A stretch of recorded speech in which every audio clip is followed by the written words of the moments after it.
Fique em paz. Oi, Nicolas, muito prazer. Oi, prazer, é tudo meu. Oi, gente, boa tarde. O meu nome é Nicolas e eu vim trazer para vocês hoje uma convidada, que é a Nayara, e ela vai trazer uma análise da obra Quincas Borba, do Machado de Assis, referente à FUVEST. É uma obra que cai na FUVEST e eu espero que vocês gostem. Vai estar na descrição da live o link do Forms, qualquer dúvida, pergunta, qualquer delas que sejam, vocês podem mandar e a Nayara vai responder no final, tá bom? Muito obrigado e aproveitem. Pode começar, Nayara. Boa tarde, gente. Boa tarde, Nicolas. Boa tarde, Natália, está na nossa assistência técnica aí. Boa tarde para você. Espero que você esteja bem dentro do impossível, que são os tempos atuais. Eu quero começar agradecendo pela oportunidade, eu quero agradecer ao Nicolas e ao curso Quantum pela oportunidade. Quero me apresentar também rapidinho. Como o Nicolas disse, meu nome é Nayara, eu sou estudante de graduação, eu faço letras português na USP, na FEFELESH, estou no 4º ano, e eu também trabalho com pré-vestibular, então eu sou professora plantonista de dúvidas na área de literatura, no curso e no Colégio Ângulo Leonardo da Vinci. E eu faço um estágio também atualmente na Biblioteca Brasiliana Gift José Mindlin. E eu não estou falando isso à toa, porque a BBM, a gente chama assim, tem um projeto incrível que chama BBM no Vestibular. No final do nosso encontro, eu vou passar uns links para vocês, mas desde pronto já queria falar isso aí. Acessem os vídeos no YouTube deles, são ótimos, os encontros são excelentes e tem muito material de qualidade por lá. Então, é isso, galera. Bom, começando então o nosso encontro aqui hoje, eu quero mostrar para vocês um pouquinho as minhas referências teóricas. Então, por mais que eu tirei tudo da minha cabeça, né, afinal de contas eu preparei a aula, mas eu não estou tirando 100% da minha cabeça, tá bom? Então, eu estou me baseando nesses 4 principais teóricos aqui. Na foto à esquerda, esses 2 velhinhos simpáticos rindo, maravilhosos, são o Antônio Cândido, na esquerda, e o professor Antônio Cândido e o professor Alfredo Bose. Ambos já faleceram, e eles foram os maiores críticos literários que o Brasil já teve. Foram professores universitários, uma produção acadêmica vastíssima, e as maiores referências que eu trago comigo e que eu vou usar aqui hoje também. No canto superior direito, a gente tem o Roberto Schwartz, o maior especialista em Machado vivo no Brasil hoje.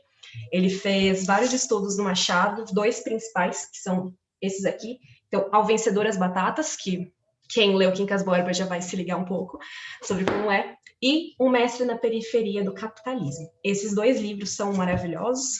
Claro, não é para vocês lerem, tá? Eu só estou informando, avisando. E por último, esse último professor é o professor Hélio de Seixas Guimarães, que é meu supervisor de estágio e já me deu um curso sobre Machado de Assis, na Literatura Brasileira 4. Essa aula foi montada integralmente a partir de todos os professores que estão nesse slide, mas elas tiveram como referência maior e principal o curso do professor Hélio. Então, fiquem tranquilos, porque tudo que eu estou dizendo aqui está muito bem embasado. Ele é o maior especialista da USP hoje, o professor Roberto Schwartz está no Unicamp. Então, é uma autoridade científica bem forte, tá bom, gente? Espero, portanto, que dê tudo certo. Então, quero agradecer a esses professores maravilhosos que eu tive o privilégio de conhecer de alguma forma. E, por último, mas jamais menos importante, agradecer a vocês, né? Se não fossem os alunos, os professores não existiriam. É muito simples, né? Então vamos lá, tô falando muito, né? Vamos começar a falar de Quincas Borba. Provavelmente vocês viram esse tweet. O nosso querido, né, empresário e influenciador Felipe Neto, ícone da nação brasileira, tweetou esse ano, mas há alguns meses atrás, a imagem do nosso patrimônio cultural Palmeirinha com uma plaquinha: crie uma treta literária e saia. Ok, essa é a imagem. Vamos para o texto. Forçar adolescentes a lerem romantismo e realismo brasileiro é um desserviço das escolas para a literatura. Álvares de Azevedo e Machado de Assis não são para adolescentes. E forçar isso gera jovens que acham literatura um saco. Por que eu coloquei isso aqui? Eu odeio o Felipe Neto? Não! Se você gosta do Felipe Neto, por favor, não brigue comigo, nada contra. Eu trouxe isso porque eu quero saber a opinião de vocês. Literalmente. Essa é a opinião do Felipe Neto, eu tenho a minha, as pessoas têm a das pessoas. Eu queria saber o que vocês pensam aqui e agora. O que vocês pensam? Coloquem aí no chat, mandem mensagens, depois eu vou ler tudo com muito carinho. Eu realmente gostaria de saber a opinião de vocês. Afinal de contas, Machado de Assis é um chato? E estudar a literatura do Machado é um saco? O que vocês acham? Com sinceridade, pode falar, gente. Eu não vou ficar triste, não vou ficar chateada, nada. Escrevam aí que eu quero muito ler depois. Bom, então é um desafio aí que eu estou propondo agora para vocês. Por favor, me respondam. Eu quero saber agora o que vocês acham e depois, mais para frente, talvez eu pergunte isso de novo. Gostaria de saber a opinião de vocês. Enfim, sigamos. Joaquim Maria Machado de Assis nasceu no Rio de Janeiro em 21 de 6 de 1839, ou seja, segunda-feira ele vai fazer 182 aninhos, e faleceu em 29 de setembro de 1908. Eu coloquei essas informações aqui, eu não vou ficar fazendo, resumo da vida do Machado de Assis, é impossível. Eu coloquei mais a título de curiosidade e para mostrar para vocês algumas ideias que a gente vai sintetizar daqui a pouco e vão ser super úteis para a nossa compreensão e para a nossa análise do romance Quincas Borba. Então, muitas vezes a gente se pergunta, nossa, mas por que eu tenho que saber do autor para analisar o romance, para analisar a obra? A obra não está separada do autor? O que você acha, Nayara? É isso mesmo. A gente não pode analisar a obra analisando a vida do autor. Não é assim que funciona.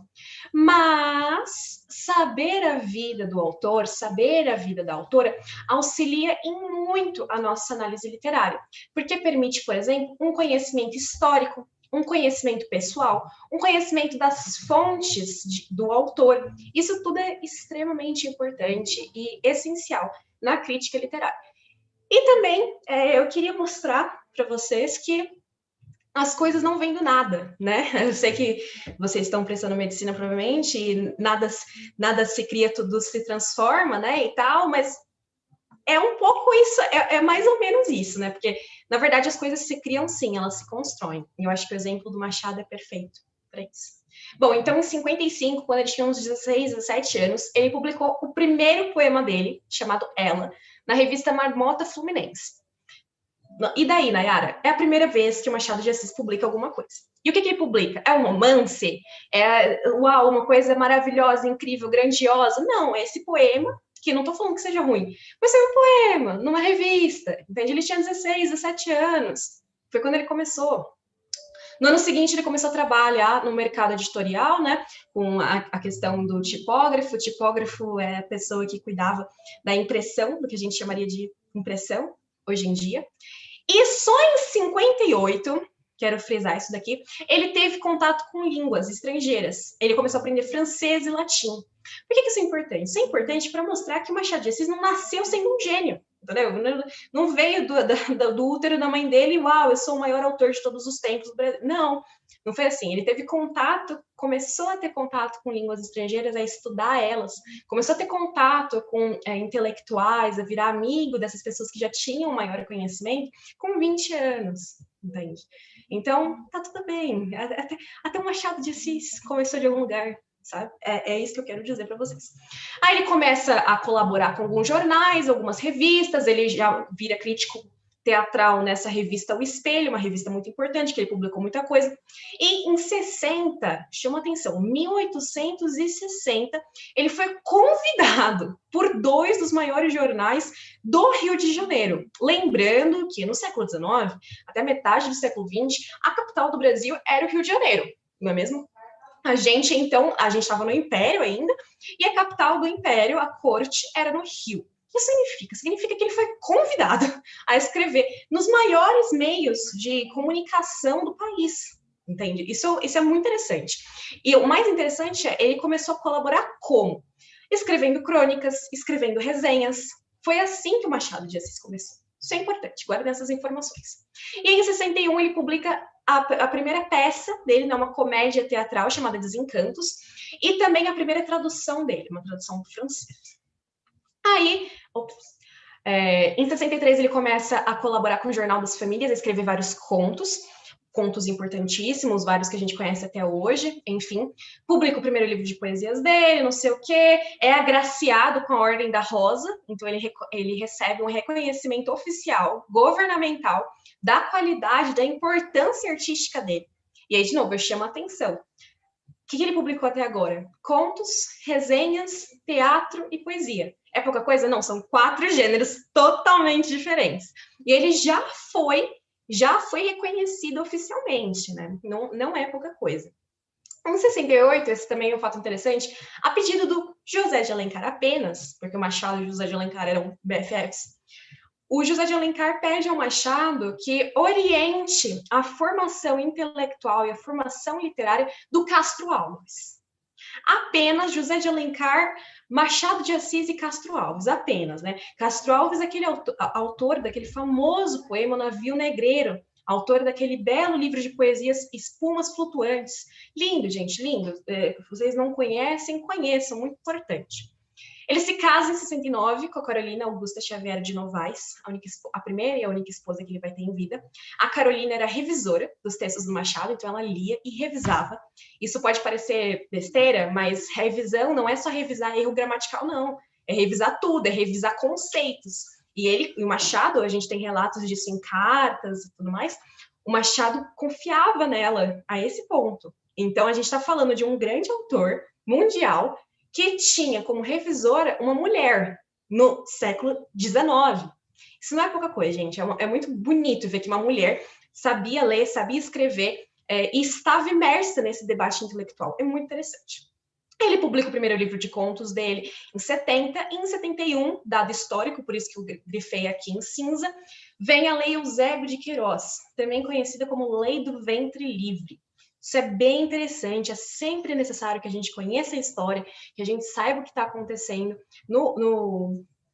fora do plano artístico apenas, porque são dados relevantíssimos. Em 72, ele publica o primeiro romance dele, Ressurreição.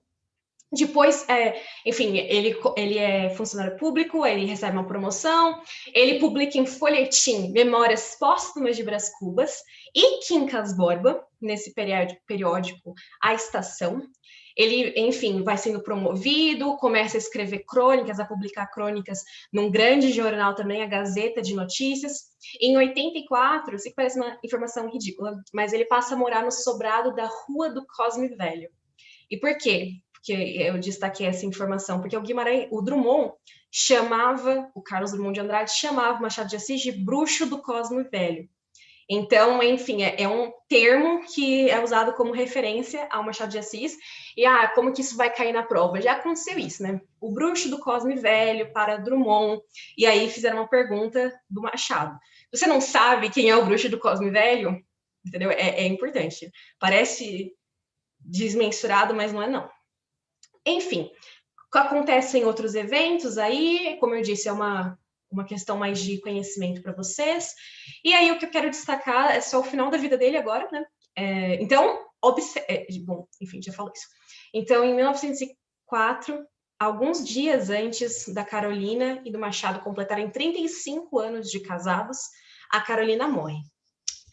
2 anos depois, o soneto mais famoso, mais conhecido, e para muitos críticos e especialistas, o soneto mais bonito que o Machado de Assis já escreveu, é publicado em homenagem à finada esposa dele, né, a Carolina. É um lindo poema, recomendo que vocês leiam. E por último, então, 4 anos depois que a Carolina morre, ele publica o 9º e último romance, Memorial de Aires, e morre no final do ano. E conforme o desejo dele, ele pediu para ser sepultado com a Carolina na mesma cova, e o desejo dele foi cumprido. Nesse meio tempo, no final da vida dele, ele funda a Academia Brasileira de Letras também. Ele é agraciado pelo próprio Dom Pedro II, com um título também de honra e agradecimento a toda a produção que ele teve, e enfim, é bem interessante. E aí, Nayara, por que você está aqui gastando vários minutos falando dessas informações? Eu estou dormindo, está muito cansativo, chega. Eu quero trazer para vocês, antes da gente partir para uma análise mais literária, não tanto biográfica, uma frase que o meu professor disse naquele curso de Machado que eu fiz, né? Nem Machado nasceu Machado. Vocês viram quanta coisa aconteceu antes dele publicar Ressurreição, em 1872? Ele já tinha feito um monte de coisa, entende? Ele já tinha 30 e poucos anos, ele já tinha publicado teatro, tradução, crônicas, contos, poemas. Ele já tinha feito um monte de coisa, até chegar no romance. E aí a gente vem aqui para uma linha do tempo interessante. E, de novo, os romances são só uma parte da produção dele. Ele começa em 72, mas ele ainda vai fazer um monte de coisa depois. E a gente tem uma tendência a só olhar para a produção da maturidade e a máxima produção do Machado de Assis, que é o final da vida dele, né? Ali a partir das Memórias Póstumas de Brás Cubas, Quincas Borba, Dom Casmurro, são os mais conhecidos, né? São os mais valorizados. Mas o Machado já era idoso, quase idoso nessa época, já era um homem maduro.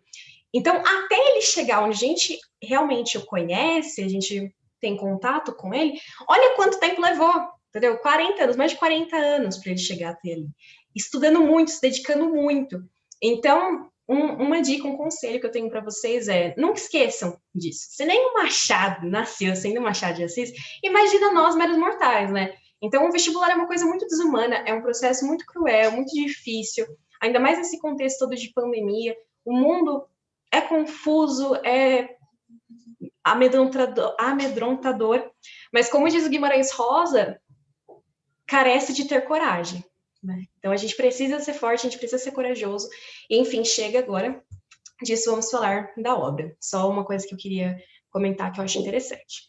Bom, então a gente tem essa linha do tempo com os 9 romances do Machado de Assis, eu coloquei aqui para vocês, começando lá em Ressurreição, que é o primeiro romance dele, indo até Memorial de Aires, o último romance, e eu coloquei aí em 3 blocos para vocês, com cores diferentes, lembrando sempre que ele nasceu em 39 e morre em 1908, coloquei em 3 blocos, 3 cores diferentes, a associação que geralmente se faz entre os romances machadianos e as escolas literárias.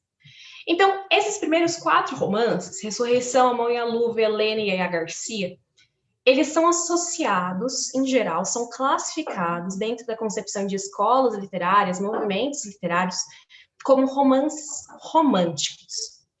Observação, romance é toda obra, é todo livro que tem que é maior do que uma novela. A novela, tem uma novela na lista da FUVEST, né, que é Campo Geral, do João Guimarães Rosa. A novela é um pouco maior do que o conto, para a gente ter uma noção, né? Se o conto chega até umas 10, 15 páginas no máximo, um conto grande, a novela ela já chega até umas 50, 60, às vezes até mais páginas, e o romance, ele já é uma obra maior, que tem um desenvolvimento maior das personagens, do espaço, do tempo, dos temas que vão ser trazidos ali. Então, às vezes a gente acha que o romance é sempre romântico. Fala de amor, ou tem alguma coisa relacionada mais com afeto, com sentimento. Não. Exemplo, A Metamorfose, do Franz Kafka, é um romance. Entendeu? Enfim, O Estrangeiro, do Camus, também é um romance. Assim por diante. Então, essa primeira produção do Machado é considerada romântica. Já vamos discutir isso. A segunda parte da produção dele, né, famosa tríade realista, composta aí pelas Memórias Póstumas de Brás Cubas, Quincas Borba e Dom Casmurro, são associadas, como eu disse, ao movimento realista. Então, são as obras que todo mundo conhece, todo mundo ouviu falar, todo mundo lê na escola, que o vestibular cobra. Essas são as obras mais famosas. E, por último, né, são as obras aí, um desenvolvimento, um ganho de maturidade, né? Essas 3 obras representam essa maturidade que o Machado está adquirindo. E Esaú e Jacó e Memorial de Aires, eu coloquei em outro bloco, porque são obras em que é o máximo do Machado de Assis. É a vida dele. Tudo que ele fez até aquele momento, até o final, literalmente até o final da vida dele, culminou nesses 2 volumes. Os 2 volumes compartilham personagens, então o Conselheiro Aires é ele que escreve Esaú e Jacó, e o Memorial de Aires são os cadernos, os diários dele. Então, enfim, é como se fosse, não uma continuação, não tem nada disso, mas estão relacionados, são livros interrelacionados. E eles são, enfim, o ápice, o coroamento aí da obra do Machado de Assis, mas, como eu estava frisando, isso é bem, bem importante, gente, a produção do Machado não são só os 2 últimos romances, nem Quincas Borba, Dom Casmurro, Memórias Póstumas, não, é muito além disso, tudo bem? A Unicamp veio à tona com essa proposta quando ela colocou a série de crônicas Bons Dias, uma série enorme que o Machado fez durante anos, num jornal que agora eu esqueci o nome, e ele ia publicando essa crônica sempre no jornal, né? Então ele falava bons dias, e aí começava a escrever a crônica. Quando a Unicamp sinaliza que, ó, uma leitura obrigatória, ela está sinalizando algo que é feito na faculdade, né? Que é feito na pesquisa científica em literatura, em letras, que é justamente reforçar que Machado não é só o que a gente conhece dele. Enfim, aí, aqui é muito importante, eu chamo a atenção de vocês com ênfase, a gente toma cuidado, muito cuidado. Vocês devem ter percebido que eu falei de um jeito estranho, né? Esse negócio do romântico, realista. Por quê? Porque a definição que a gente geralmente estuda, que a gente geralmente aprende, que a gente ensina mesmo, a percepção, a noção das escolas literárias, elas têm um grande problema, que é, ao mesmo tempo que elas são um recurso, uma ferramenta didática, então elas são muito boas, muito eficazes para ensinar literatura, para ensinar artes, para ensinar várias coisas do campo das humanidades, ao mesmo tempo, portanto, que elas têm esse lado mais positivo, elas têm um lado muito reducionista, um lado muito limitante, muito limitador, muito quadradinho, digamos assim, que reduz, que diminui a importância e a grandiosidade, digamos assim, do movimento estético. E por que eu estou falando isso? Porque as escolas literárias, elas só existem porque depois que elas aconteceram, estudiosos olharam para o passado e falaram: nossa, olha que interessante, essa galera toda aqui tem características parecidas. Vamos chamar isso daqui de barroco, por exemplo. Vamos chamar isso daqui de, sei lá, arcadismo. No momento em que aquilo estava sendo feito, não necessariamente os autores, os artistas tinham consciência do que eles estavam fazendo. Não necessariamente. Então, a gente tem que saber diferenciar o contexto de recepção, que é esse negócio da gente olhar para o que já foi e falar, é isso, é isso, é isso, é aquilo. Esse é o contexto da recepção, somos nós leitores, como nós recebemos as obras, e o contexto de produção, que é o autor ali, ele mesmo fazendo. Porque, como eu disse, às vezes o autor está só lá de boa fazendo a arte dele, entendeu? Eu não estou falando que o autor, o artista é alienado, né? Não tem consciência do que ele está fazendo, não é nada disso. Ele só, às vezes, não está pensando, nossa, eu vou participar aqui de uma tradição literária gigantesca, que tem essa e essa característica. Não, ele só está fazendo uma coisa que no período dele é convencional, entendeu? É só isso. Então, às vezes, a gente tem que tomar cuidado para não reduzir a arte, a literatura, as escolas literárias. A gente tem que ter essa ideia de que para as escolas, elas a classificação em movimentos literários, escolas literárias, envolvem três pontos muito grandes e muito difíceis de serem sintetizados e, por consequência, tem muita chance de dar errado se você tenta, enfim, enquadrar tudo na mesma caixinha, né? Que é a história, então os eventos históricos, a história da humanidade, a estética são as características daquela arte. Então, por exemplo, o barroco é uma arte do excesso, é uma arte profundamente religiosa, é uma arte que tem por lógica, tem por sentido maior sempre o rebaixamento do homem. Então, o homem percebendo quão pequeno ele é perto da grandiosidade da Igreja Católica, perto da grandiosidade de Deus.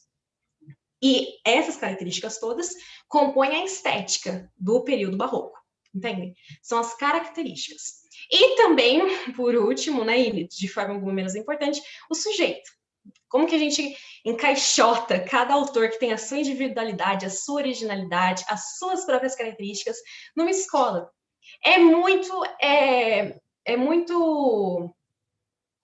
Eu ia falar opressor, mas não é nem essa palavra, a palavra me escapou. Mas é muito reducionista, é muito limitante, entende? É até um desrespeito um pouco às vezes. Ah, Nayara, mas então o que eu vou fazer? Você vai ter duas coisas, né? A primeira, a consciência de tudo isso, né? A consciência de que é limitante, blá, blá, blá, blá. E segundo, vai ter um jogo de cintura para perceber que os autores estão superando essas classificações, muitas vezes, que é o caso do Machado de Assis. O Machado de Assis, como eu falei para vocês, era crítico literário também. Em vários textos ele falava, é um absurdo, a gente não pode reproduzir tais e tais características porque faz parte de uma estética, não é assim que funciona. A gente não pode classificar um autor tão diverso, tão plural, como romântico só, ou como realista só, não dá para fazer isso. O próprio Machado tinha essa ideia, essa visão, ele expressou de maneira escrita, né, que ele discordava. Então, saiba os limites da classificação de escola literária e saiba como Machado de Assis pensava isso. Porque, como eu estava falando, se a gente quer entender a obra dele, a gente tem que entender um pouco de como mais ou menos ele pensava. Ah, tá bom, Nayara, você falou muito e não falou nada, né? E o vestibular? Eu estou preocupado com o vestibular. Perfeito. Eu coloquei aqui nesse quadro duas formas, né, de, enfim, evitar, né, coisas para se evitar e coisas para fazer.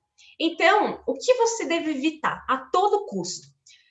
Na prova dissertativa, né, na segunda fase, muito especialmente, mas também na primeira fase, na prova de alternativa. Então, tanto em questões objetivas quanto em questões dissertativas, evite em todas as áreas respostas, afirmações genéricas, afirmações super vastas, que cabe tudo ali dentro, né? Então, por exemplo, Machado é realista. Ou a literatura realista do Machado é a melhor. Aquela obra que ele fez, então, Quincas Borba é o melhor romance já escrito pelo Machado de Assis. Não façam isso. Não façam isso, porque ninguém, no primeiro momento, né, ninguém se importa se você acha que é o melhor romance ou não, né? E de acordo com quem você está falando isso, né? Primeira coisa. Segunda coisa, e daí? Por que ele é o melhor? Me explique. Você tem tempo para explicar? Você tem linha para explicar? Não tem, gente. Então, não entrem por esses caminhos. Afirmações genéricas foge sempre. E procura, a maior parte das vezes, sempre que possível, construir afirmações específicas. Busque a alternativa que tenha uma objetividade. Então, olha o que está sendo posto ali na alternativa. Vê se isso bate com o que você sabe do autor. Vê quão genérica é aquela alternativa. Vê o grau de especificidade dela, se ela não está falando um negócio que é aplicável para todas as pessoas que existem no mundo. Então, tenta fazer esse esqueminha aqui que eu coloquei. As características alfa e beta, sei lá, se aproximam, sempre esses verbos, né? Se aproximam, podem se aproximar da tradição estética e literária X. Então, tal escola, tal movimento, tal tradição literária, tradição estética, tem essas características aqui, né? O Machado de Assis apresentou a característica beta, né? Essa tal característica que a escola possui. Portanto, logo, podemos aproximar essa obra aqui, então, sei lá, Quincas Borba, Memórias Póstumas de Brás Cubas, com a tradição estética e literária tal, romântica, realista, sei lá, pós-moderna. Não existe essa classificação, tá? Só estou criando. Seja pontual, seja específico, direcione a pessoa que vai te ler, o seu corretor, o professor, a resposta que você vai dar. Esse é o caminho. Ó, vocês percebem? Falamos das características do movimento. Aí falamos, ó, tal movimento tem essas características. Aí definimos o conceito. Aí a gente foi para o Machado de Assis. O Machado de Assis, em tal obra, em tal texto, em tal momento, apresentou uma característica que está ali naquela tradição. Portanto, sob essa ótica de características, dessa característica específica compartilhada, a gente pode afirmar, pode aproximar essa obra da característica da escola literária. E por que aproximar? Porque essa ideia de aproximação não é uma ideia impositiva. Então, não é uma ideia de que você está lá chegando e pegando o realismo e impondo ele para o texto. O texto é o soberano. Parece monarquista falando assim, né? Que horrível. Enfim, é o texto que tem que ser lido. É o texto que tem que ser ouvido. Você não pode deixar ele em segundo plano. Ele é o primeiro plano. O sentido vem do texto, vem das múltiplas camadas do texto, especialmente em Machado de Assis. Então, não fica só no conhecimento que você aprendeu no cursinho, que você leu na apostila, que você viu no vídeo do YouTube. Não faça isso. O meu próprio vídeo. Então, procurem informações, leiam os livros. É só lendo que a gente vai entender o que está falando e que a gente vai ter uma intimidade, essa é a palavra, uma intimidade com aquele enredo, com aquela história. É isso que a gente precisa, é isso que o vestibular exige, né? Bom, enfim, continuando, agora eu quero comentar um pouco com vocês, feitas todas essas ressalvas, estabelecido tudo que a gente conversou até agora, eu quero comentar um pouco do que a gente considera realismo, né? Beleza, a escola literária é um recurso importante, um recurso didático importante. Então, vamos entender como ela funciona. O realismo ele surge na Europa na segunda metade do século XIX. Segunda metade do século XIX, a partir de 1850. Ele surge num contexto pós-segunda Revolução Industrial. Então, a gente já tem aí a gente já teve a invenção da máquina a vapor, do trem, das ferrovias. Agora a gente está se aperfeiçoando, o aço está surgindo. O aço não existia antes, ele está surgindo, isso são grandes alterações, as máquinas estão ficando mais sofisticadas, o homem está tendo contato com ideias que ele nunca antes teve. Então, o século XIX é um século em que a física, a química, a biologia, as artes, mas principalmente as ciências da natureza e as ciências exatas se desenvolvem muito. É literalmente um boom de desenvolvimento científico, tecnológico. E nesse pós aí, segunda Revolução Industrial, né, nesse século XIX. O século XIX também está lidando com as consequências do fim da Era Napoleônica. Então, vamos lembrar, por exemplo, uma consequência do fim da Era Napoleônica. Independência do Brasil. Que, se Napoleão não tivesse invadido Portugal, a corte do rei Dom João VI nunca teria vindo para o Brasil em 1808. Se eles não tivessem vindo para o Brasil em 1808, sabe-se lá quando a gente ia ter conseguido a nossa independência. Foi graças a esse movimento, claro, não estou falando, que bom que o rei veio. Não é isso, mas se o rei não tivesse vindo e tivesse desenvolvido a colônia, a gente não teria as condições materiais e intelectuais para conquistar a independência, para, enfim, definir uma independência frente à coroa portuguesa. Entendeu? Então, esse é um exemplo ótimo de consequências do fim da Era Napoleônica. Enfim, com o fim da Era Napoleônica, a gente também tem a modernização das potências europeias, né? Então, França, Inglaterra, enfim, vão se desenvolvendo. A gente está aí no nascimento, na manjedoura mesmo, das ideias neo-imperialistas.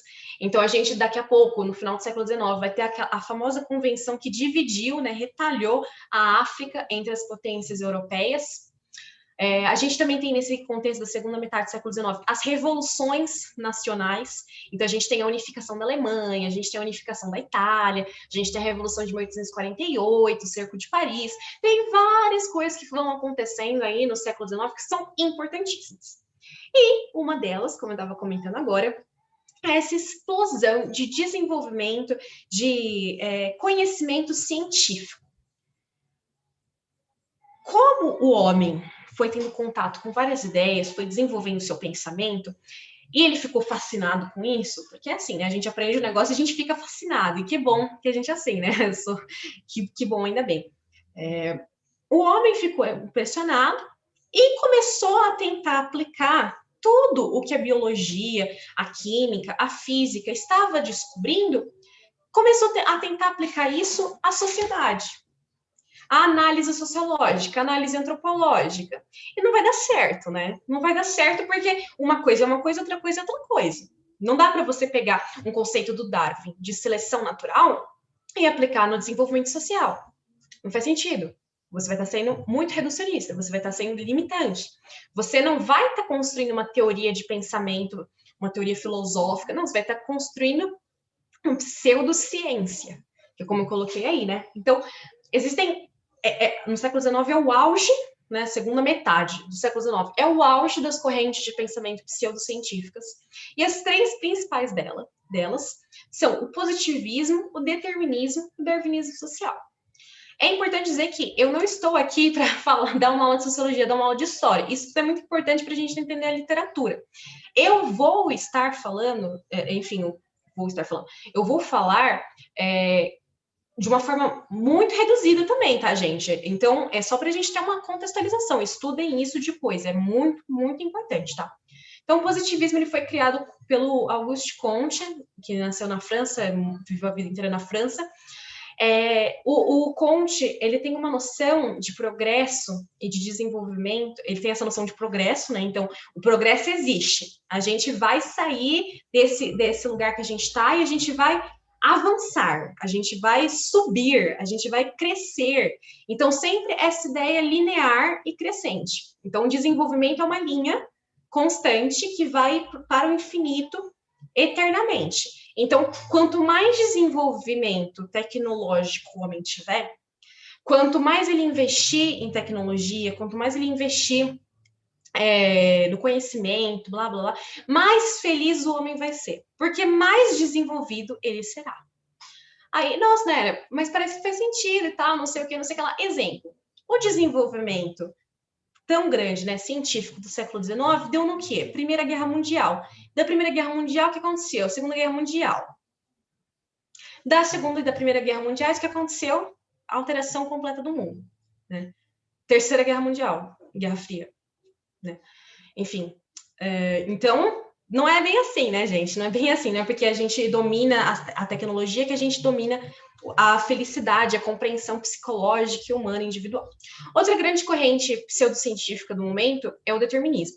O determinismo pressupõe que o homem é fruto do meio. Então, o homem, ele é totalmente dependente. Ele não tem nenhuma autonomia. Ele é determinado, daqui o nome, né? Determinado. Por que o positivismo tem esse nome também? Porque é uma doutrina positiva, de existe progresso, existe desenvolvimento, o mundo é lindo. Qual é a custa desse desenvolvimento? Né? As custas de que esse desenvolvimento vai se dar? O que vai ser massacrado para que esse desenvolvimento aconteça? Né? Isso ninguém se pergunta.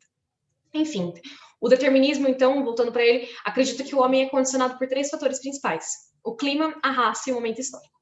Isso é bem importante. E o darwinismo social tem como maior representante o Herbert Spencer, um filósofo do Reino Unido, também do século XIX, que, como eu estava falando, aplicou Darwin à sociedade. Né? Então, o Spencer ele desenvolveu isso em vários textos dele, essa ideia de que o mais apto vai vencer.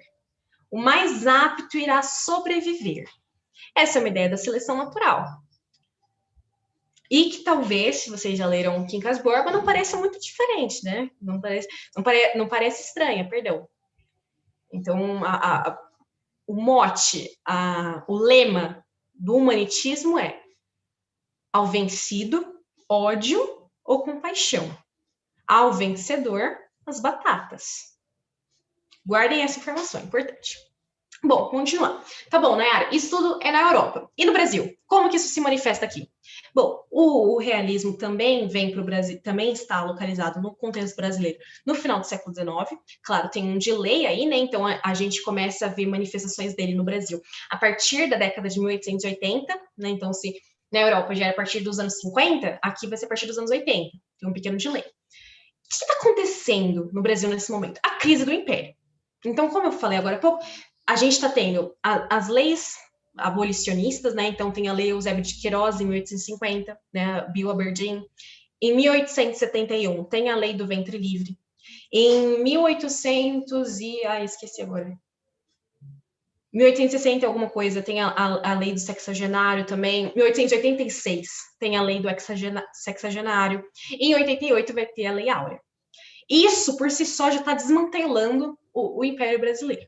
Outra coisa que está desmantelando o Império Brasileiro, a dificuldade de manter o Brasil. Era caro manter. Vocês devem conhecer as crises regenciais, né? Então, tem o primeiro reinado, a regência e o segundo reinado. O Brasil não estava mais aguentando, não dava para bancar. Não tem como manter uma extensão territorial tão grande funcionando perfeitamente. Enfim. Então, esse é o contexto, crise do Império. Isso tudo vai culminar o quê? No fim da escravidão e na proclamação da República. Grandes alterações que o Brasil tem aí no final do século XIX. São coisas importantíssimas, tá? Bom, a gente também tem, no plano das ideias, uma colonização inglesa e francesa. Afinal, e inglês aqui eu falo da Inglaterra mesmo, né, do Reino Unido. A gente tinha uma dívida enorme, gigante, com a Inglaterra, e com a França a gente tinha essa dependência cultural. Então, tudo que tinha no Brasil, mais especificamente no Rio de Janeiro, e, enfim, algumas outras poucas cidades bem desenvolvidas, era da França. Tudo era francês.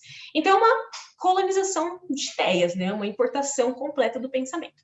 E, por último, e jamais menos importante, a gente tem a adaptação das teorias pseudocientíficas ao nosso país. Daqui vem, por exemplo, o naturalismo, o Cortiço, da Luiz Azevedo. Outras obras também super importantes, como o Mulato. O naturalismo no Brasil começa com a publicação de O Mulato, o primeiro romance do Luiz Azevedo. Enfim, e aí, por que eu estou falando isso tudo, né? Porque é esse o contexto com que a gente está lidando. O Machado está imerso nesse contexto, né? Então, vamos ver como ele vai lidar com isso. Antes de passar para esse momento, quero só destacar dois fatos muito importantes. Em 1878, a gente tem a publicação de O Primo Basílio, em Portugal. E o Primo Basílio, do S. de Queiroz, é o primeiro romance realista escrito em língua portuguesa. E o Machado de Assis brigou com S. de Queiroz. Eles trocaram dezenas de cartas, brigando um com o outro. Não brigando, né? Mas o Machado criticava o realismo, né? Essa realização de uma estética, essa reprodução de um movimento artístico, literário, simplesmente fazer por fazer, porque tá todo mundo fazendo, porque tem o Zola na França, porque tem o... agora esqueci o nome dele, mas enfim, porque os realistas estão produzindo obras, a gente vai produzir uma igual. Não é assim. Vamos ter senso crítico. E aí o Machado, ele faz várias críticas ao Essa, é um negócio maravilhoso, muito interessante. E em 81, ou seja, poucos anos depois que o Primo Basílio foi publicado, o Machado publica Memórias Póstumas de Brás Cubas, que é considerado tradicionalmente aí, o primeiro romance realista do Brasil. Por que eu coloquei entre aspas? Porque a gente vai ver que não é bem assim, né? O que é o realismo, as características do realismo, tradicionalmente definidas, e as características do realismo do Machado são bem distintas, né? Então, características literárias do realismo. Superação dos românticos. Superação. Então, o realismo vem para se opor, para trazer racionalidade, objetividade, aquele sonho, aquela fantasia românticos, né? Então, não, vamos para a realidade, vamos para o pensamento concreto, vamos sair do abstrato. Por isso que a maior característica literária do realismo é a objetividade. Essa objetividade, a principal, tá, gente? Estou falando o coração da escola literária, digamos assim. A objetividade, ela tem dois níveis. O nível ideológico e o nível estético. O nível ideológico está relacionado com a ideia de que existe um destino, existe uma certeza, existe um fim maior que o homem, né? E o homem é dominado por esse destino. O homem vive em função desse destino que ele não conhece e que ele talvez nunca conheça. Então, é o naturalismo, esse nível ideológico, não é mesmo? Então, o naturalismo vai falar que o homem é fruto do seu meio. O homem não tem nenhuma autonomia, ele é só uma reprodução, não é mesmo?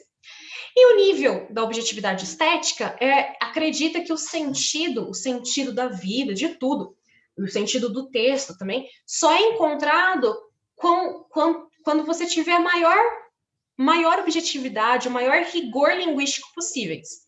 Quando você for super rigoroso, super objetivo, for melhor que uma câmera fotográfica, por exemplo, aí você vai ter alcançado o que é de verdade o realismo.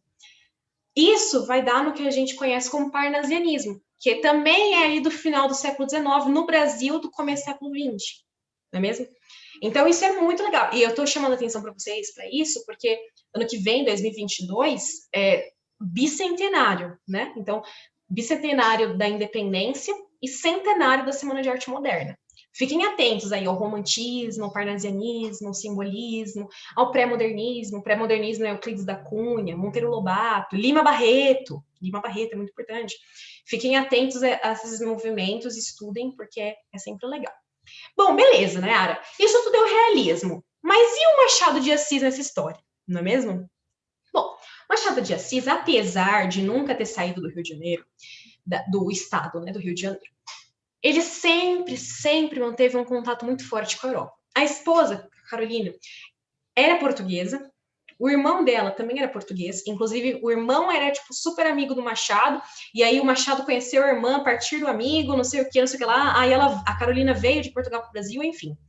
O editor do Machado de Assis era francês, publicava os livros no Brasil e na França ao mesmo tempo. Os livros do Machado, inclusive, eram editados, né, eram impressos lá na França. E eles vinham de navio para o Brasil. Tem várias cartas em que o Machado mostra uma espécie de ansiedade, né? Tipo, ai, tá lá na França e não chega nunca, e não vem nunca, porque era tudo de navio. Então, é muito importante a gente não esquecer que o Machado tem um constante diálogo com a Europa. Ou seja, ele não está alienado, desconectado do que está acontecendo. Ele não é, ai, estou de olhos fechados aqui para o realismo. Não, de forma alguma. Tem a questão da longa polêmica com essa de Queiroz, que nem eu comentei agora há pouco. Machado isso sabia. Ele lia os autores, os escritores, então ele sabia o que era o realismo, o que estava sendo feito, como que era feito. Ele sabia de tudo isso. E não é mas, ele decide questionar essa estética realista e a continuidade dessa estética realista. Então, vamos ver. Aí vocês devem estar com um ponto de interrogação na cabeça, e é para ter isso mesmo, né? Nossa, né? Mas como assim? Se o realismo, eu li na minha apostila, que o realismo começa com Machado de Assis, em 1881, com Memórias Póstumas de Brás Cubas. É verdade. As histórias literárias, né, os manuais de literatura, eles colocam isso. Mas se a gente vai estudar o Machado por ele mesmo, vai dar a voz para ele, vai ler o que ele pensava, vai ler as obras dele, a gente vai ver que existem continuidades com o realismo, como eu coloquei aí, mas também existem inúmeras rupturas. E que na maior parte do tempo são muito mais rupturas do que continuidades que a gente encontra. Então a gente tem que tomar muito cuidado. É isso que eu tô querendo dizer. Esse encontro inteiro. Tomem cuidado com como a gente vai classificar o Machado. Sempre, tomem cuidado. Bom, enfim, de toda forma, continuidades aí entre Machado de Assis e o realismo. Essa temática concreta, né? Então, o que vai gerar a narrativa? A narrativa vai ser gerada por um homem que está contando a história da vida dele, Memórias Póstumas de Brás Cubas. A narrativa vai ser gerada por um homem que acha que foi traído pela esposa, Dom Casmurro. E assim por diante. Não são fatos concretos, entendeu? É a vida de uma pessoa, o casamento da outra. Não é assim, eu estou apaixonado e o amor é lindo. Ou então alguma coisa como, vamos discutir aqui como que a língua se dá. Não, é uma temática concreta, né? Prática. A questão também da onisciência narrativa. Então, o que é isso? É aquele narrador que sabe de tudo. Ele não é nenhuma das personagens, então, um narrador em terceira pessoa, mas é um narrador que sabe o que todo mundo está pensando, que sabe tudo que está sendo ali posto, tudo que está sendo colocado. E a terceira característica é o realismo. E do Machado de Assis é um tempo e um espaço bem delimitados, né? Então, a gente sempre encontra ou a gente encontra de uma forma explícita, então, falando no ano de 1867, que é o ano em que começa Quincas Borba, por exemplo. Se a gente não tem isso, a gente tem indicações explícitas de fatos históricos, de eventos históricos, e a gente consegue, a partir dessas indicações, descobrir o período, tudo bem? Não é como nas obras românticas, que eles colocavam 3 pontinhos no momento em descrever o ano. Não, as personagens têm nome, elas existem num determinado tempo, num determinado espaço. Essas são as continuidades. Mas, como vocês podem ver, existe quase o dobro de ruptura. E eu só coloquei algumas coisinhas aqui. Então, a questão da indefinição. Tudo é indefinido no Machado de Assis. O narrador é indefinido, a gente não pode confiar nele. As personagens são muito duvidosas, elas são hipócritas, elas têm uma ética e uma moral completamente dúbia, né, completamente ambígua. Não existem conclusões, a conclusão é não tem conclusão, não é mesmo? Tem muita ironia, muito sarcasmo, muitas coisas pressupostas. Então, o autor não te fala porque ele está pressupondo que você já sabe aquilo, o autor, o narrador. Ele exige que você, leitor, esteja ativo ali na obra. Essa é uma coisa, por exemplo, que eu não coloquei aqui. O diálogo com o leitor, a importância do leitor. Muito importante, né, na obra do Machado de Assis. Isso não estava nas outras pessoas. As outras pessoas, outros autores da época dele não pensavam nisso. Hoje, pra gente, pode parecer dado, né? Ah, mas isso é normal falar com o leitor na obra. Não, gente, não era normal naquele momento. Entendeu? A gente tem que pensar com a cabeça daquele momento. Naquele momento, não era normal. Tudo bem? A única regra no Machado de Assis é a incerteza, é a dúvida. A única regra. Não existem determinismos, não existem certezas, nada disso. É tudo muito versátil. Então, a obra é muito complexa, tem vários níveis, é uma obra que está em movimento, então ela se significa e ressignifica o tempo inteiro, e é uma obra que exige um leitor versátil, é uma obra que exige um leitor atento, que esteja ali procurando as coisas, que esteja acompanhando a narrativa. Não é um livro para você ler antes de dormir. Os livros do Machado não são assim. Você lê antes de dormir, você vai ler, você vai entender, mas você vai perder um monte de coisa, não é mesmo? E o que são esse monte de coisa que você vai perder, né? Os vários sentidos, as várias referências. Então, Machado de Assis, você tem que ler sempre com o Google aberto, para você digitar as referências. Naquela época, todo mundo sabia o que era aquilo. Todo mundo tinha aquelas referências. Mas hoje a gente não tem aquelas mesmas referências, né? Então, é muito importante isso tudo. Já tô terminando, tá bom, gente? Enfim, algumas outras características do Machado. Então, a gente tinha a noção, por exemplo, de obra aberta, desenvolvida pelo escritor e crítico Humberto Eco. A noção de obra aberta é a noção de que várias interpretações são possíveis. Então, não existe apenas uma leitura daquele romance, não existe apenas uma leitura daquela obra. Né? A obra é atual, a obra está sempre mudando. Existe uma superação das convenções, isso tudo características do Machado de Assis, tá? Existe sempre uma superação das convenções estéticas, das convenções sociais, das convenções literárias. O Machado sabe unir muito bem a tradição, ou seja, tudo que veio antes dele, e mesmo assim colocar uma coisa que só ele tem. Né? Então, ser original, ele consegue recuperar tudo que já foi feito, tudo que tem importância, tudo que tem relevo, e criar coisas totalmente novas a partir disso. Né? Ele também tem uma característica muito importante, que é bem importante no Quincas Borba, que é a hibridez. Então, ele cria obras, enfim, textos profundamente híbridos. Quincas Borba é um exemplo. Você vai da tragédia para comédia, nem virou a página, né? Já vai está rindo, né? Ou é uma cena cômica, e na sequência você já está falando, meu Deus, o que é isso? Você está profundamente triste. Então, enfim, são gêneros opostos que ele une, não é mesmo? Isso é muito interessante. Não existem juízos de valor no Machado de Assis, então você nunca vai ver ele julgando uma personagem, o narrador julgando uma personagem, nunca vai ver, não vai ter mesmo. A não ser que o narrador seja em primeira pessoa, né? Tipo o caso do Brás Cubas, o caso do Bentinho, né? Do Dom Casmurro. Aí você vai ver a pessoa julgando, né? Mas não é um narrador em terceira pessoa, é um narrador em primeira. Enfim, ele relativiza tudo, a gente tem que estar sempre atento para a relativização dos valores que estão no Machado, sempre, sempre, sempre. E uma coisa importantíssima, que é a junção entre o particular e o universal. Então, ele consegue abordar temas comuns a toda a humanidade a partir da realidade brasileira. Por exemplo, o adultério. O adultério é uma coisa que só acontece no Brasil? Não! A desigualdade social só acontece no Brasil? Não! Mas ele consegue, então, é um tema universal. E ele consegue abordar isso a partir de uma reflexão nacional, a partir de pessoas brasileiras, a partir da sociedade brasileira. Isso é um jogo muito interessante, é um jogo dialético, né? Então, a dialética é a junção, digamos assim, né? A soma das oposições, num todo harmônico, né? Então, é a síntese, perdão, é a tese, a antítese, e as duas juntas formam uma síntese, não é mesmo? Que reúne elementos das duas. Isso é importante. Enfim, e aí a gente chega no Quincas Borba, né? Eu quero só perguntar, na real, para o Nicolas. Nicolas, a gente tem perguntas? Me desculpe. Eu esqueci de perguntar no meio. Tem algumas no Forms, e aí no final, se você quiser que eu passe no final, porque fica um pouco mais fácil, não sobrecarrega. Aham. Tudo bem, eu tenho uma pergunta. Faltam 5 para as 3. Eu posso falar 5 minutinhos a mais? Claro, sem problemas. Pode, Tá o tempo é bom, seu. beleza. Me desculpem, gente. Desculpa passar um pouquinho aí o tempo. Legal. Bom, então agora finalmente chegamos. Quincas Borba. Eu quero dar algumas informações mais técnicas para vocês nesse primeiro momento. Então, Quincas Borba foi publicado em folhetim entre 15 de junho de 1886 e 15 de setembro de 1891. Ou seja, durante 5 anos, o Machado de Assis ficou publicando o folhetim do Quincas Borba. 5 anos, gente!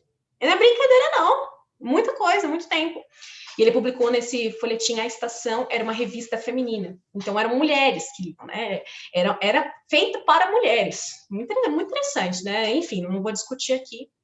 O que acontece nesse meio tempo? Um monte de coisa que eu já comentei, né? Então, Lei do Ventre Livre, Lei Saraiva-Cotegipe, que é a Lei dos Sexagenários, Lei Áurea, Proclamação da República. Enquanto ele publicava, tudo isso estava sendo feito, né? Então, Quincas Borba saiu originalmente no formato de folhetim, ou seja, cada semana era um capítulo. Em 1891, quando o Machado para de publicar o folhetim e ele vai editar para publicar em romance, ele muda um monte de coisa. Tipo, assim, é uma outra obra. É uma coisa é o folhetim e outra coisa é o romance, totalmente diferentes. Um exemplo, o maior exemplo, né, um dos maiores exemplos, o nome do Rubião. O nome do Rubião no primeiro livro era Rubião alguma coisa, assim, sei lá, um nome tradicional, sabe, um nome normal, um nome comum. No segundo livro, segundo livro nada. No romance Quincas Borba, né, não na versão de folhetim, o nome do Rubião é Pedro Rubião de Alvarenga. Pedro e Alvarenga. Quem a gente conhece que tem esses nomes?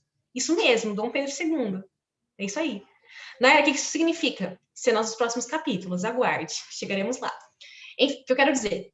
O trabalho técnico, o trabalho do autor é constante. Ele não. Ele fez aqui, fez da cabeça dele, depois nem leu. Não, gente, ele leu, ele trabalhou muito.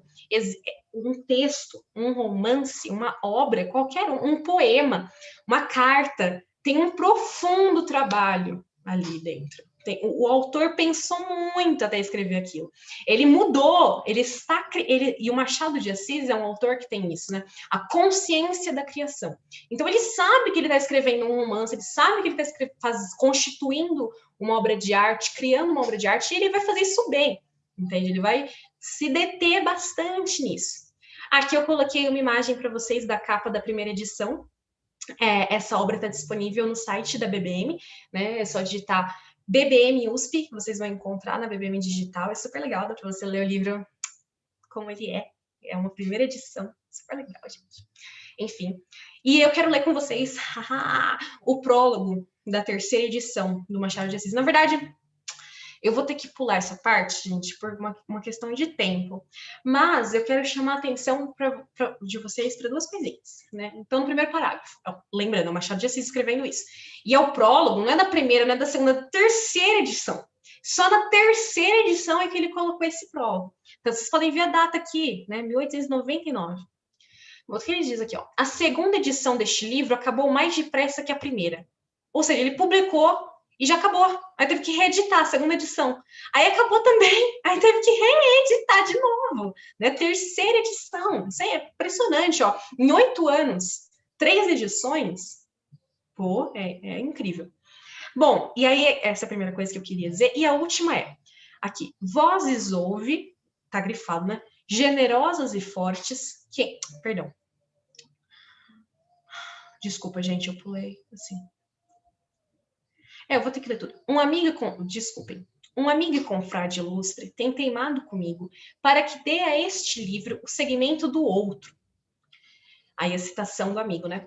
Com as memórias póstumas de Brás Cubas, donde este proveio, fará você uma trilogia, e a Sofia de Quincas Borba ocupará exclusivamente a terceira parte. Então ele queria uma trilogia, e aí a terceira, então o primeiro livro é Memórias Póstumas, o segundo é Quincas Borba, e o terceiro seria só sobre a Sofia. É o que esse amigo estava falando com o Machado, né? Aí o Machado diz: algum tempo cuidei que podia ser, então achei que talvez pudesse, talvez fosse uma boa ideia. Mas relendo agora estas páginas, concluo que não. Então ele releu Quincas Borba e percebeu que não é bem assim, não. A Sofia está aqui toda. Continuá-la seria repeti-la. E acaso repetir o mesmo seria pecado. Então, eu não vou continuar falando de uma personagem que eu já esgotei. Eu já falei tudo que eu tinha para falar dela. Creio que foi assim que me taxaram este e alguns outros dos livros que vim compondo pelo tempo fora no silêncio da minha vida. Creio que foi assim que me taxaram? Como assim? Estão criticando o Machado de Assis? É isso mesmo. Existia um crítico literário muito famoso, muito importante também, chamado Silvio Romero, que depois que o Machado escreveu Quincas Borba, um pouco depois, ele publicou um resumo da vida do Machado, da publicação dele, falando que o Machado de Assis não era original, ele não tinha nada de diferente, ele não era bom, ele estava um pouco doido, na verdade. O que é Memórias Póstumas de Brás Cubas? É um morto escrevendo? O que é isso? Isso é uma completa loucura. Você não tem originalidade, você só está copiando, você só está refazendo. Foi isso que o Silvio Romero falou para ele. E aí o Machado de Assis responde, né? Irônico, super irônico, né? Creio que foi assim. Não, foi assim. Teve um livro, fez um rebuliço na época, né? Vozes houve, generosas e fortes, que então me defenderam. Aqui ele agradece as pessoas que foram a público e falaram: não, ó, eu discordo de você, e defenderam, né, o Machado. Só um comentário breve para a gente ver que até o Machado era criticado, gente. Fazer o quê, né? Faz parte da vida. Enfim, aqui eu quero só encerrar com vocês fazendo um brevíssimo resumo do enredo. Então, sobre o que é Quincas Borba. Nayara, você vai contar a história. Não, não vou contar o final. Mas eu não vou também ficar aqui fazendo um enredo 2.0 resumido. Não dá, gente. Isso é assassinar o livro. Então, leiam sempre, ganhem intimidade, entrem nesse universo maravilhoso. Quincas Borba é incrível, um super romance. Por favor, deem uma chance para ele. Legal. A história, eu vou terminar o nosso encontro com isso para que vocês pensem sobre, se vocês puderem ler, se vocês já estiverem lendo, terminem, porque aí na semana que vem a gente consegue fazer uma análise bem legal sobre o romance como um todo e o humanitismo, que é o que eu vou focar principalmente na semana que vem. Enfim, então, um resumo do enredo, breve resumo. A história é motivada pelo reaparecimento de um personagem das Memórias Póstumas de Brás Cubas, o filósofo Quincas Borba, falando do enredo, né, do romance. Já tomado pela loucura, ele, o Quincas Borba, deixa sua fortuna em testamento para o amigo Rubião, sob a condição de que cuidasse de seu cachorro, também chamado Quincas Borba. O Centório Rubião muda-se então para a corte, onde conhece o ambicioso casal Sofia e Cristiano Palha, que se aproveita da ingenuidade do protagonista, que é o Rubião, para ludibriá-lo, tomar-lhe a fortuna e empurrá-lo a um desfecho trágico.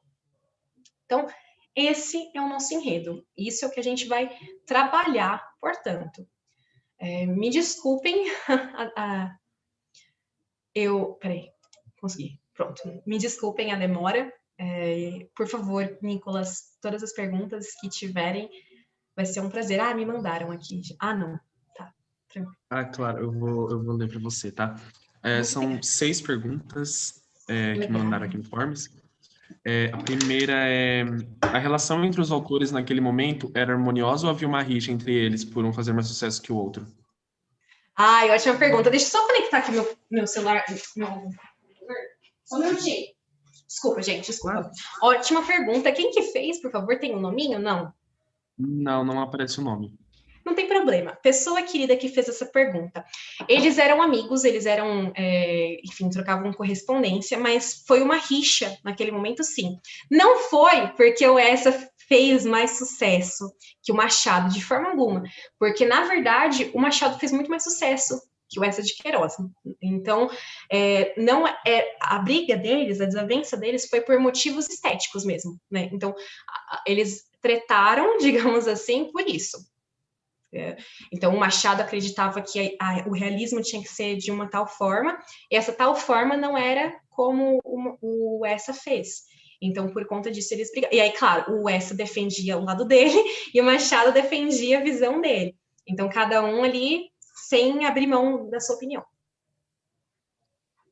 A próxima pergunta é: Quincas Borba é uma continuação de Memórias Póstumas, mas eu posso entender a obra toda sem ter lido Memórias Póstumas? Pode sim, porque, na verdade, não é uma continuação. É como o Machado estava falando. As pessoas queriam que ele fizesse uma continuação. E quando ele trouxe essa personagem que aparece em alguns capítulos, né, na parte final do Memórias Póstumas, quando as pessoas viram que ele estava trazendo essa personagem de novo, elas acharam que ia ser uma continuação, que ia ser tipo parte 2. Mas não é a parte 2, porque Quincas Borba, ironicamente, não fala sobre a vida do Quincas Borba. Fala sobre o Rubião. E o Rubião não é uma personagem que aparece nas Memórias Póstumas. O que você precisa saber do Brás Cubas para entender melhor? E não é entender, não, para entender melhor. Trechos, capítulos específicos em que o humanitismo é definido. Claro, isso é só para você entender melhor, porque a FUVEST não pode cobrar uma coisa que está em Memórias Póstumas. Afinal de contas, ela está pedindo a leitura do Quincas Borba. Então, tudo que ela cobrar, não importa do que seja, humanitismo, a vida do Machado de Assis, ela não pode cobrar nada das Memórias Póstumas. Então, na semana que vem, eu vou trazer alguns trechos desse primeiro romance aí de 81, mas só para complementar as informações do humanitismo, para embasar melhor. Fica tranquilo, você não precisa ler as Memórias Póstumas. Uma terceira pergunta. A pessoa do narrador é algo que eu devo me preocupar para o vestibular? Estou fazendo FUVEST pela primeira vez. Legal, sim, é bem importante. A gente vai ver na semana que vem que existem 2 focos narrativos principais. Então, existe um narrador em terceira pessoa, um narrador onisciente, que conta a vida de todo mundo e conta o que está acontecendo, e existe o narrador em primeira pessoa. Né? O narrador em terceira pessoa que mais aparece a obra inteira. O romance é contado por um narrador em terceira pessoa, né? Então ele está fora da história, olhando para o que está acontecendo. Mas os momentos de narração em primeira pessoa são quando esse narrador se aproxima do texto e dá a opinião dele. De vez em quando isso acontece, é muito pontualmente, mas de vez em quando acontece. Então, por exemplo, o narrador vira e fala: agora vamos respeitar a intimidade do casal e vamos deixar eles fazerem o que eles quiserem. Ele podia contar, e o leitor quer que ele conte. A gente está lendo ali, a gente fala: me fala o que está acontecendo. E aí o narrador entra na primeira pessoa e fala: vamos deixar aqui, agora é com você, leitor. Então, sim, é importante sim, viu? Mas, Júlio, é bem tranquilo de entender mesmo. A outra pergunta: quanto ao momento histórico, eu só devo ter em mente a questão política ou social também? Eu acho que você tem que saber as duas. Então, por exemplo, é porque as duas estão muito imbricadas, entendeu? Estão muito relacionadas. Então, quando você pega a história do final do século XIX no Brasil, então você vai ver a história da abolição da escravidão, por exemplo. Está totalmente relacionado com a sociedade, entende? Porque os negros não foram inseridos na sociedade depois da abolição. Pelo contrário, eles foram marginalizados. Então, quando a gente vê que a abolição foi muito mais de fachada do que realmente aconteceu, isso facilita com que a gente compreenda as obras. Tem um trecho no Quincas Borba que ele fala que o Rubião só apreciou o valor do chicote quando ele teve na mão o chicote. O que é isso, né? O que é isso? Então, eu acho que as coisas estão juntas, sabe? Elas estão relacionadas. Se você souber os dados históricos, você vai conseguir também encontrar os dados sociais. Eles estão juntinhos. A próxima pergunta já terminou, já teve a conclusão, né, dessa última, né? Sim. Uhum. Ok. A Sofia Palha pode ser considerada como fria e calculista? Acho que essa pergunta foi feita lá no início. Maravilhoso, maravilhoso. Cara, mais ou menos, né? Ela pode ser considerada como calculista. Fria, eu não diria que ela é fria. Eu diria que ela, pelo contrário, né? Que quando Bom, eu vou falar, desculpa quem não leu ainda, né? Mas quando o Rubião assedia, né? A gente pode considerar um assédio. Mas quando o Rubião fala que tá apaixonado pela Sofia, que ela é linda e que não sei o que, não sei o que lá, ela chega pro Cristiano Palha aterrorizada. E ela fala: eu não quero ver esse homem nunca mais na minha frente. E o marido obriga ela, né? Ele vira e fala: mas querida, eu devo muito dinheiro a ele. Ou seja, sinto muito que ele tá te assediando, sinto muito que ele tá te cantando. Aguenta, porque a gente deve dinheiro para ele. Então, eu não acho que ela seja fria. Agora, calculista, sem sombra de dúvidas, sem sombra de dúvidas. A gente vai ver como o Cristiano representa o desejo de ascensão econômica, de ascensão financeira, e a Sofia deseja a ascensão de status. Não é necessário, ela não importa como ela vai ganhar o dinheiro dela, tipo, não importa. E ela não tá se importando com dinheiro, ela só quer ser conhecida, ela só quer ser famosa, ela só quer ter status na sociedade. Então é um desejo, você entende? Se ela fosse fria, ela não ia ter essa ânsia por crescer na vida, né?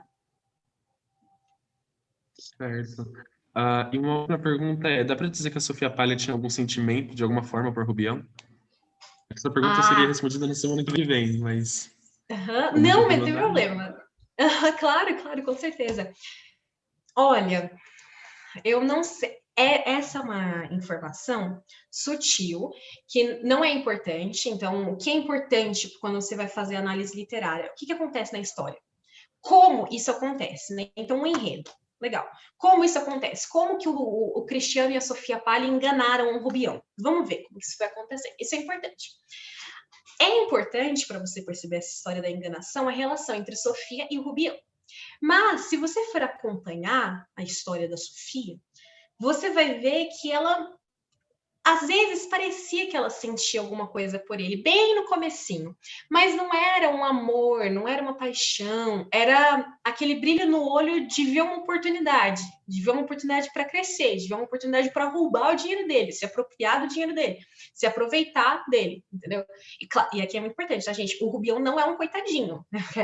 Vou conversar bastante disso com vocês semana que vem, porque às vezes a gente fica com essa impressão, né? Coitado, foi ludibriado, foi enganado. Pera lá, se a gente lê o livro, a gente vê que ele é arrogante, prepotente, orgulhoso. No começo da obra, ele agradece pela irmã dele ter morrido, porque se a irmã dele não tivesse morrido, ele não teria herdado a fortuna do Quincas Borba. Então, assim, resumo da ópera. Não, a Sofia, pelo que eu leio no texto, a Sofia nunca se apaixonou pelo Rubião.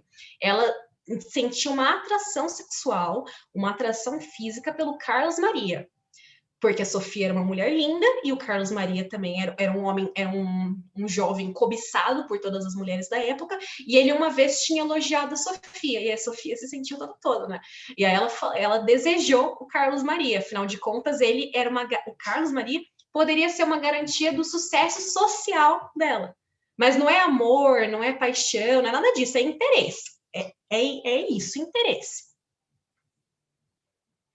Não sei se eu respondi tudo. Foi isso por hoje, né? Eu gostaria de agradecer. Semana que vem tem um parte 2, né?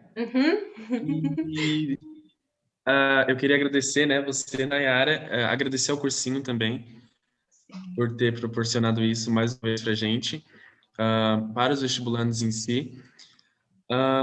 E além do parte 2 da semana que vem, eu acho que você volta no dia 28 de agosto, né? Que é com o Seminário dos Ratos. É isso mesmo, com a Lígia Fagundes Telles, maravilhosa. Então, e assim, para quem não pôde ver desde o início, né, ao vivo, vai ficar gravado e vocês podem assistir a qualquer momento, ok? Qualquer dúvida, podem continuar mandando também no Forms, porque eu também vou estar olhando e posso passar para a Nayara. E semana que vem, não esqueça de estar participando com a gente. Por favor, gente, vamos discutir bastante tudo que acontece com o Rubião. Se liga na fofoca, hein? Fofoquinha. Fofoca histórica é sempre bom, né? Adoro. Mas é isso. Uma boa tarde. Boa tarde, uma boa tarde gente. A todos. Muito obrigado por assistirem. E é isso. Obrigado, Nayara. E obrigado, Cursinho Eu que Quanto. agradeço.